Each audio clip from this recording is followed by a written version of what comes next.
ఒంటరినై అనవరతం కంటున్నాను నిరంతరం కలల్ని కథల్ని మాటల్ని పాటల్ని రంగుల్ని రంగవల్లుల్ని కావ్య కన్యల్ని ఆడపిల్లల్ని జగమంత కుటుంబం నాది ఏకాకి జీవితం నాది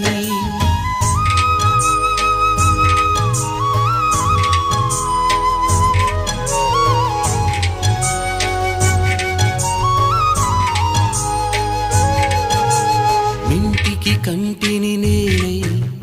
కంటను మంటను నేనై ఇంటికి కంటిని నేనై కంటను మంటను నేనై మంటల మాటున వెన్నెల నేనై వెన్నెల పూతల మంటను నేనై రవినై శశినై దివమై నిశినై నాతో నేను